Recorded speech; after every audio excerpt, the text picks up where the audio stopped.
It was a quiet Tuesday evening when it all began. I was sitting in the living room, half listening to the hum of the TV while scrolling through my phone. My wife, Emily, sat across from me on the couch, her legs tucked under her as she stared into her coffee mug. We'd been married for just over 3 years, and while things hadn't been perfect, I always thought we were solid. That's why what happened next felt like a sucker punch. "Josh," Emily said suddenly, her voice soft but trembling slightly. I glanced up from my phone. Something about the way she said my name immediately put me on edge. Her face looked pale, and her usually warm brown eyes were clouded with worry. "What's up?" I asked, trying to keep my tone light. She hesitated, biting her lower lip like she always did when she was nervous. Finally, she set the mug down on the table and looked me straight in the eye. "I need to tell you something." My stomach churned. Those 6 words had the weight of a bomb about to go off. I straightened up in my seat, my heart starting to thump harder. "Okay, it's about Eric," she said. The name hit me like a slap. Eric was Emily's ex-boyfriend from college. They'd been together for years before things fell apart, and he moved to Denver for work. I hadn't given him much thought since Emily and I started dating. Sure, he'd come up in passing conversations, a funny story here, an awkward memory there, but he was in the past. Or so I thought. "What about him?" I asked, forcing my voice to stay steady. Emily exhaled deeply, like she'd been holding her breath. "He reached out to me. He wants to meet up." I stared at her, trying to process what she'd just said. "He wants to meet up? Why? After all this time?" She shook her head quickly. "I don't know, Josh. He didn't say much. He's been messaging me for the past few weeks. I didn't think much of it at first, but now he's asking to talk in person." My chest tightened. "And why are you telling me this now?" Her eyes flickered with guilt. "Because he's not going to stop, Josh. I thought if I ignored him, he'd give up, but he hasn't. And I felt like you should know." I leaned back on the couch, running a hand through my hair. A knot was forming in the pit of my stomach. "So what? You're planning to meet him?" Her face flushed, and she shook her head. "No, of course not. I told him I wasn't interested, but she trailed off, unable to finish the sentence. I narrowed my eyes. "But what?" Her voice dropped to a whisper. "I didn't block him." That was the moment my unease turned to full-blown suspicion. Why hadn't she blocked him? Why was she still engaging with him, even if it was just to turn him down? "Emily," I said carefully, "are you sure you're telling me everything?" She looked down at her hands, avoiding my gaze. "I am, Josh. I promise.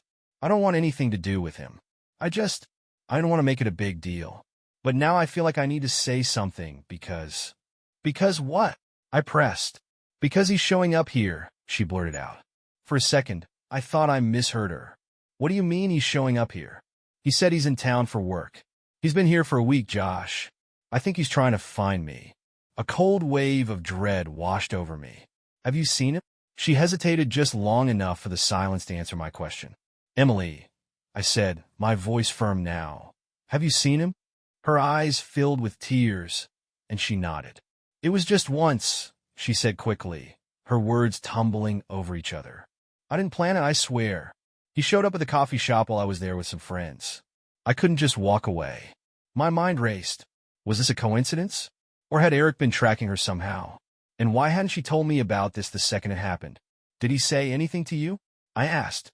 She nodded again. "He said he wanted to catch up. He asked about us, about you." "About me?" My voice was sharper now. She flinched but nodded. "Yeah, he wanted to know if I was happy. If things were good between us." My chest tightened. "And what did you say?" She swallowed hard. "I told him I was happy. That I loved you." "But, Josh—" He didn't seem to care. The words hung in the air like a storm cloud, and for a moment, neither of us said anything. I felt a surge of anger. Anger at Eric for trying to worm his way back into her life, and anger at Emily for not shutting it down the moment it started. "So what do you want me to do, Emily?" I asked finally, my voice heavy with frustration. "I don't know," she admitted, her voice small. I want you to know that I'm not hiding anything. I need you to trust me." But that was the problem. Trust wasn't something you could demand, it had to be earned. And right now, all I felt was a growing sense of doubt. As I sat there, staring at the woman I thought I knew better than anyone. I couldn't shake the feeling that this was just the beginning. The conversation with Emily left me restless that night. After she went to bed, I stayed up on the couch, replaying every word in my head. I wanted to believe her, to take her at her word, but something felt off. There were too many gaps in her story, too many moments where she hesitated. I didn't want to be that guy, the one who snoops through his wife's phone or accuses her without proof. But at the same time, I couldn't just sit there and pretend everything was fine. So, I did what any rational man would do. I started paying attention. Over the next few days, I noticed little things I'd never picked up on before, like how Emily's phone seemed to be glued to her hand, even when we were eating dinner, or how she'd excuse herself to take calls in the other room, saying it was work stuff. One night, while we were watching a movie, her phone buzzed on the coffee table. She glanced at the screen, her face tightening for just a moment before she flipped the phone face down. "Who was that?" I asked casually, trying not to sound suspicious. "Just work," she said quickly, her eyes fixed on the TV. It was the same answer she'd given me 3 times that week. I let it slide, but my gut told me there was more to it. The tipping point came a few days later. Emily had gone out for her usual evening run, and I decided to use the time to clear my head. I sat in the kitchen, staring at my laptop, trying to focus on emails when I noticed something odd. Her smartwatch was sitting on the counter. Emily never went for a run without it. It tracked her distance, pace, and heart rate, and she was obsessive about hitting her fitness goals. So, why would she leave it behind? Curiosity got the better of me. I picked it up and tapped the screen. The last synced notification was a message from an unsaved number. "Can't wait to see you again. Same place." My blood ran cold. I stared at the message, my mind racing. Same place? What place? And who was this from? I put the watch back exactly where I found it, my hands shaking. I knew I needed to stay calm, but my heart was pounding so hard it felt like it might burst out of my chest.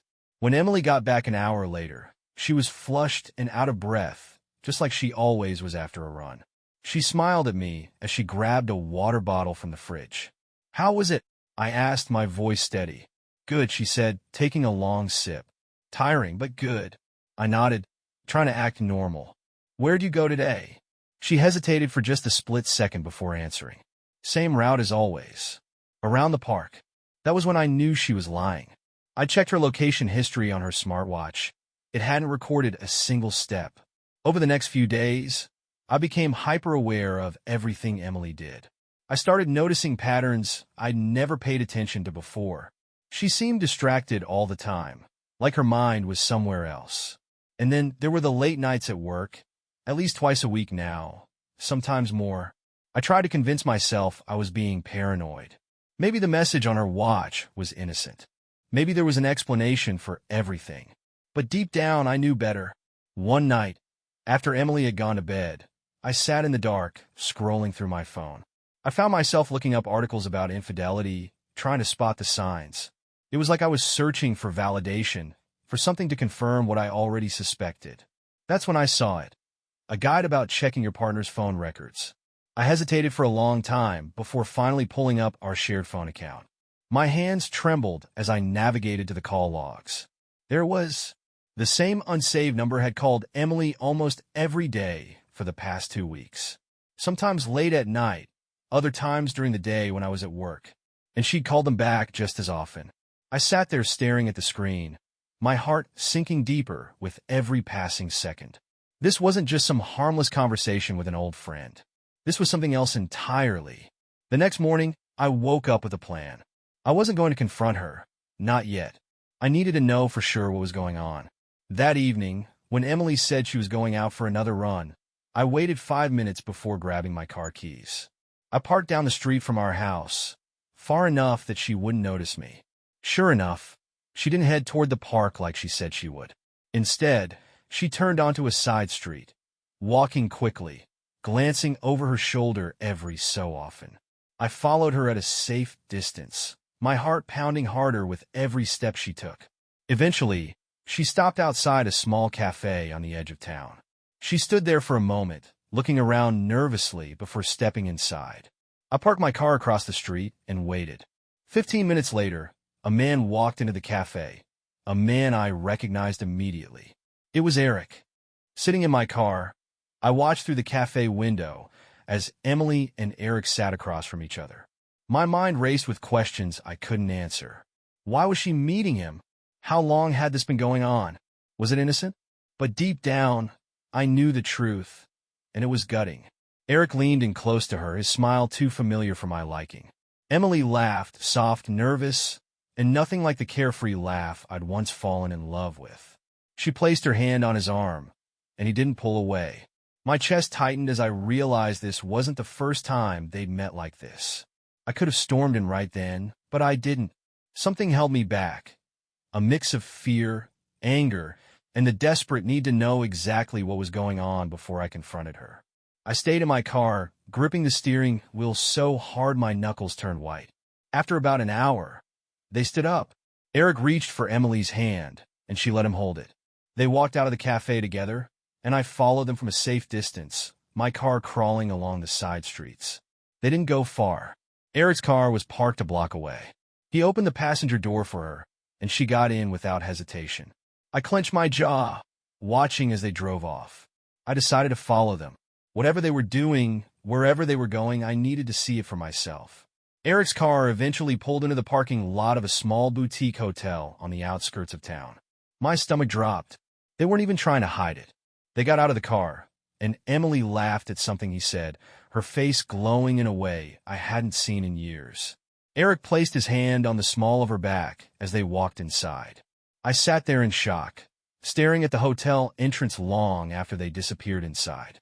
Part of me wanted to burst through those doors and confront them both, but I knew that wouldn't solve anything. If I was going to do this, I needed to stay calm. After a few minutes, I got out of my car and walked into the hotel lobby. The receptionist barely glanced at me as I approached the desk. "Excuse me," I said, keeping my voice steady. "I'm supposed to meet my wife here, but she forgot to tell me the room number. Could you help me out?" The receptionist gave me a polite smile.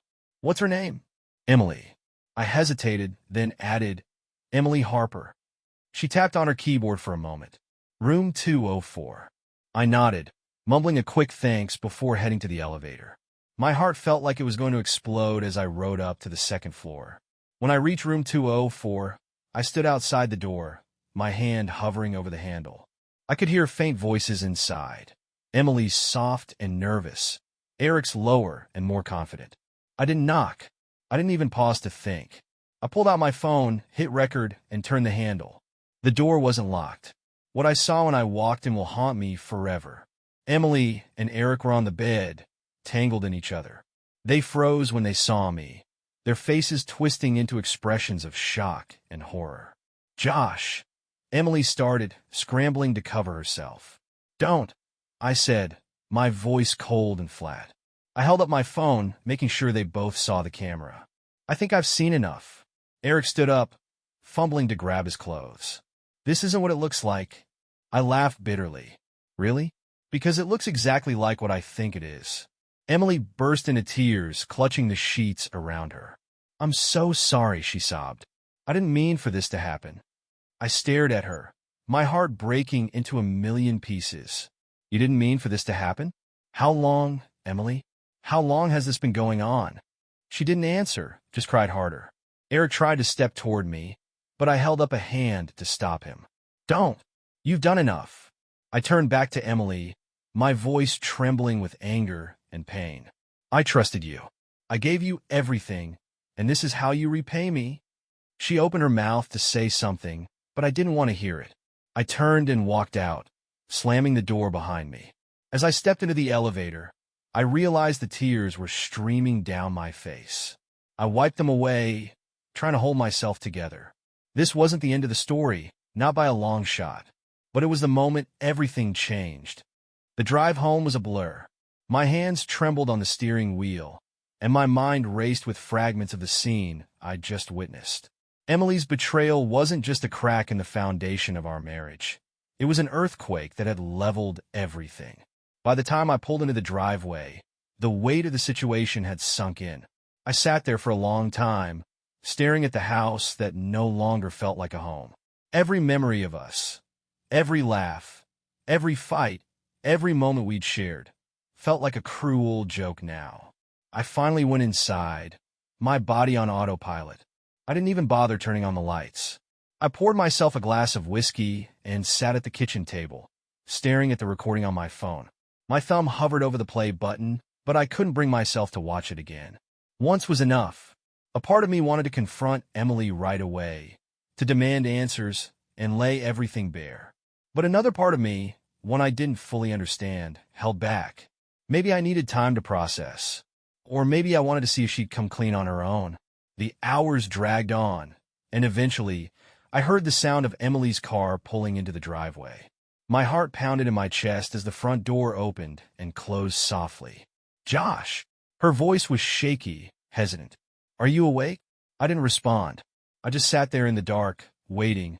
She walked into the kitchen, and when she saw me, she froze. "Oh," she said, her voice barely above a whisper. "You're still up." I looked at her, my face expressionless. "Busy night?" She flinched, and for a moment, I thought she might confess. But instead, she forced a nervous smile. "I was with Rachel. We had dinner and a few drinks." Rachel, her go-to alibi. I'd heard that name so many times over the past few months, and every time, it made my stomach turn. "Rachel, huh?" I said, my voice cold. "How is she?" Emily hesitated, her eyes darting around the room. "She's good. Yeah, we had a lot to catch up on." I nodded slowly, swirling the whiskey in my glass. "You must have had a lot to talk about, considering you were gone all evening." Her face paled, and she took a step back. "Josh, what's going on? Why are you acting like this?" I set my glass down and leaned back in my chair, studying her. "Because I know, Emily, I know where you were. I know who you were with, and I know what you've been doing." Her breath caught, and for a moment, she looked like a deer caught in headlights. I don't know what you're talking about," she stammered. "Don't," I said sharply, my voice cutting through the tension like a knife. "Don't lie to me. I saw you. I followed you to the hotel." I walked into the room. Her face crumbled, and she covered her mouth with her hands, tears streaming down her cheeks. "Josh, I'm so sorry," she whispered. "I didn't want you to find out like this." I laughed bitterly. "Oh, so there was a better way for me to find out my wife is cheating on me? Please enlighten me." She sank into the chair across from me, her shoulders shaking as she sobbed. "It wasn't supposed to happen," she said through her tears. "Eric, he was just a friend at first. But things got complicated, and I made a mistake. A terrible mistake." "A mistake?" I said, my voice rising. "Sleeping with someone isn't a mistake, Emily. It's a choice. A deliberate choice." She looked up at me, her eyes red and swollen. "I never stopped loving you, Josh. I swear. I just don't," I said, cutting her off. "Don't tell me you love me. Because if you did, you wouldn't have done this." We sat in silence for a long time, the only sound her quiet sobs. Finally, I stood up and grabbed my phone from the table. "I recorded everything," I said, my voice cold. "The cafe, the hotel, all of it." Her eyes widened in horror. "Dos, no." I held up a hand to stop her. "I don't know what I'm going to do with it yet. But you should know that I'm not going to make this easy for you. You destroyed our marriage, Emily. And now, you're going to face the consequences." She reached out to me, but I stepped back, shaking my head. "Don't touch me," I said. "Don't even try to make this better. Because there's no coming back from this." I walked out of the kitchen and headed upstairs, leaving her sitting there in the dark, broken and sobbing. As I closed the bedroom door behind me, I felt a strange mix of emotions: anger, sadness, betrayal, and, oddly enough, relief. The truth was out now. There were no more lies, no more pretending. But the hardest part was yet to come. The next few days were a whirlwind of tension and avoidance. Emily stayed at home, trying to talk to me whenever she got the chance, but I wasn't ready to hear it. Her apologies felt hollow, her words meaningless. I spent my time at work or out, anything to avoid being near her. I needed clarity, so I reached out to a divorce attorney. The idea of ending our marriage, something I'd never thought I'd consider, felt foreign and brutal. But after what she'd done, how could I stay? That evening, I sat at the kitchen table again, my attorney's card in one hand and a cup of coffee in the other. Emily walked in, her face pale and drawn. She'd been crying, her eyes red and puffy. "Josh," she said softly, sitting down across from me. "Please, can we talk?" I stared at her for a moment before nodding. "Talk." She fidgeted with her hands, her voice trembling. "I know I've hurt you in the worst way possible. I know you'll probably never forgive me. But I need you to understand that I never wanted this to happen. I got caught up in something I didn't know how to stop." "That's convenient," I said bitterly. "You didn't know how to stop cheating on your husband? That's rich." Her lips quivered, but she pressed on. "I'm not making excuses. I'm just trying to explain. Eric, he was a distraction, a way to escape. But he didn't mean anything to me. You're the one I love, Josh. You're the one I want to be with." I leaned back, crossing my arms. "If you loved me, Emily, you wouldn't have done this. You wouldn't have lied to my face every day. Love doesn't work like that." She reached for my hand, but I pulled it away. "I'll do whatever it takes to fix this," she said, tears streaming down her cheeks.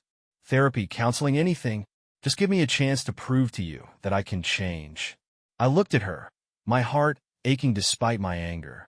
"Do you even hear yourself? You want me to believe in this love you talk about, but you've destroyed every shred of trust we had. How am I supposed to build a life with someone who betrayed me like this?" She didn't have an answer. She just sat there, sobbing quietly. "I've already spoken to a lawyer," I said, my voice steady but cold. "I'm filing for divorce." Her head snapped up, and she stared at me, wide-eyed. "No, Josh, please. Don't do this. We can fix this. I know we can." I shook my head. "You don't get it, Emily. This isn't something we can fix. You didn't just cheat on me. You broke me. You made me question everything I thought I knew about us, about you. And I can't live like that." She reached for me again, but I stood up, pushing the chair back. "I'll be staying at a friend's place for a while," I said, grabbing my keys. "You can stay here until we figure out the logistics. But this is over." She fell to her knees, sobbing uncontrollably. "Josh, please. I'll do anything. Don't leave me." I paused at the door, my hand on the handle. "You already left me, Emily. The moment you decided to cheat, you left us behind. Now, I'm just making it official." I stayed at Mike's place for the next few weeks, slowly piecing my life back together. The divorce process was messy, as I expected, but I stayed firm in my decision. Emily tried reaching out, sending me long texts and voicemails about how sorry she was and how much she wanted to make things right. But I couldn't go back. I learned something important during that time. Betrayal doesn't just destroy a relationship. It forces you to rebuild yourself. I had to find out who I was without Emily, without the life we'd built together. And as painful as it was, I knew I'd come out stronger on the other side. The last time I saw her was in the courtroom, when we signed the papers to finalize the divorce. She looked broken, a shadow of the woman I once loved. Part of me felt sorry for her, but I reminded myself that she'd made her choice. As I walked out of the courthouse, the weight on my chest finally lifted. For the first time in months, I felt free. Life didn't magically get easier after that, but I took it one day at a time. I reconnected with old friends, threw myself into work, and even started seeing a therapist to deal with the scars Emily had left behind. Eventually, I learned to smile again, to trust again, and while I didn't know what the future held, I knew one thing for sure. I deserved better, and I wasn't going to settle for anything less.